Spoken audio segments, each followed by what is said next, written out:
जैसे कि हम गाड़ी की मिसाल ले सकते हैं। गाड़ी क्या करती है कि पेट्रोल इस्तेमाल करती है और उसके बाद इंजन जो उसका होता है वो पेट्रोल और एयर को मिक्स करके उसको इस्तेमाल करता है हैज़ अ वर्किंग सब्सटेंस के मतलब ताकि उसका इंजन और गाड़ी आगे चल सके। और उसके बाद जो सलेंसर होता है जो उसका मतलब यानी कि क्या करता है कि जो जला हुआ पेट्रोल होता है वो इंजन के वर्किंग के दौरान वो उस सलेंसर में से निकाल दे लेता है। तो हम ये एक बेस्ट एग्जांपल दे सकते हैं। और यहाँ पे कोई भी ऐसा आपके पास मशीन नहीं है जिसको आप इनपुट दें तो आपको वो पूरी आउटपुट करके दें। तो इस सेकंड लॉ का यही मतलब है कि यहाँ पे कोई भी ऐसी मशीन बनाना मुश्किल है कि वो जितनी हीट आपसे ले उतनी ही आपको हीट एनर्जी ले और उतनी ही आपको वर्क करके दे। मतलब यानी कि लॉस्ट होना शर्त है सेकंड लॉ के मुताबिक। और वर्किंग कंडीशन क्या है इसकी वर्किंग कंडीशन ये है कि two bodies at different temperature are essential for the conservation of a heat into work. मतलब ये है कि अगर दो ऑब्जेक्ट डिफरेंट टेम्परेचर्स पे होंगे तो तब ही वर्किंग होगी वरना वर्किंग नहीं होगी। सेम कंडीशन में कभी भी वर्किंग नहीं होगी। जैसे कि हमारे इन्वायरमेंट में बेशुमार एनर्जी मौजूद है लेकिन हम उसे यूज़फुल फॉर्म में कन्वर्ट नहीं कर सकते। क्यों? क्योंकि हमारे पास ऐसा कोई फॉर्म ही नहीं है। हमारे पास दो डिफरेंट बॉडीज़ हैं ही नहीं।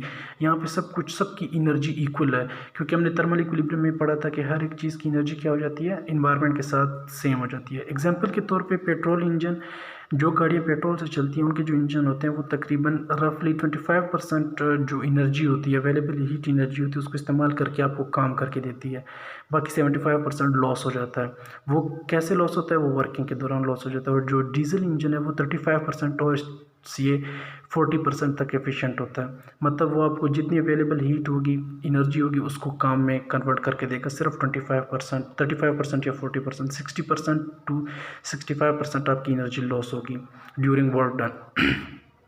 तो मतलब हम इसको कह सकते हैं कि जो पेट्रोल इंजन है उसकी एफिशिएंसी इसलिए कम होती है क्योंकि उसमें स्पार्कर लगा होता है। स्पार्कर क्या करता है? पेट्रोल को जलाता है। और जो ही डीजल इंजन होता है वो क्या करता है? उसकी एफिशिएंसी इसलिए भी ज़्यादा होती है क्योंकि उनको पूरी तरह रिफाइन नहीं किया जाता तो इसलिए उनकी ज़्यादा मतलब इन्हीं की लाइफ होती है ज़्यादा मतलब इन्हीं कि वो आप वर्क करके दे सकते हैं।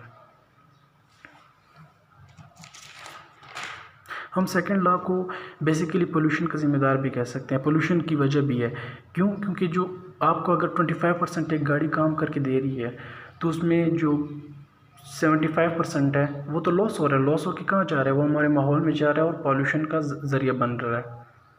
अब हम पढ़ेंगे एंट्रोपी के बारे में। एंट्रोपी क्या करता है? एंट्रोपी स्टेटमेंट मैंने नीचे लिखी हुई है। The physical significance of entropy is that it is measure of disorder of molecules of a system.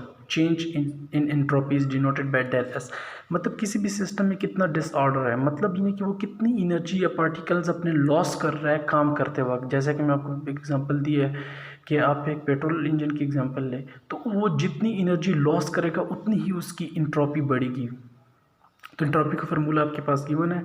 ये फार्मूला रिवर्सिबल प्रोसेसेस के लिए ऐसे प्रोसेस जिनको हम रिवर्स कर सकते हैं।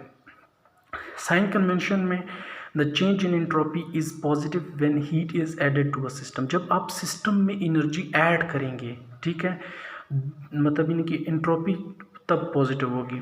और जब आप हीट उस सिस्टम में से निकालेंगे तो आपके पास एंट्रोपी क्या होगी? नेगेटिव होगी। Decrease of entropy of HTR. HTR क्या होता है? High temperature reservoir. जैसे कि मैंने आपको कहा कि गाड़ी में आप पेट्रोल डालते हैं तो अब ये क्या है? आप इनपुट दे रहे हैं उसे तो वहाँ पे टेम्परेचर T1 और Q होगा, आपके पास हीट है। इंक्रीज ऑफ एंट्रोपी अगर आप देखना चाहते हैं तो आप LTR को देखेंगे। अगर LTR की वैल्यू HTR से ज़्यादा होगी तो इट्स मीन कि वो एनर्जी लॉस ज़्यादा कर रहा है। लो टेम्परेचर रिजर्वायर का मतलब होता है लॉसेबल एनर्जी, लॉस जो हो रही है एनर्जी आपके पास। नेट चेंज इन एंट्रोपी अगर आप देखना चाहते हैं Q/T1 T2 माइनस Q/T2 कर देंगे, T1 कर देंगे तो उसके बाद आंसर अगर आपके पास पॉजिटिव आ गया तो एंट्रोपी क्या हो रही है? आपके पास डेफिनेटली इंक्रीज हो रही है।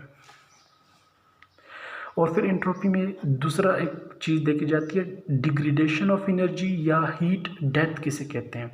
देखिए जब हम लकड़ियों को एक बार जला लेते हैं, उससे आग लगाते हैं या उससे कोई चीज़ पकाते हैं तो वो हम पका लेते हैं। वो उस हीट हमने क्या पढ़ा था कि नेवर बी डिस्ट्रॉयड, उसको हम डिस्ट्रॉय नहीं कर सकते।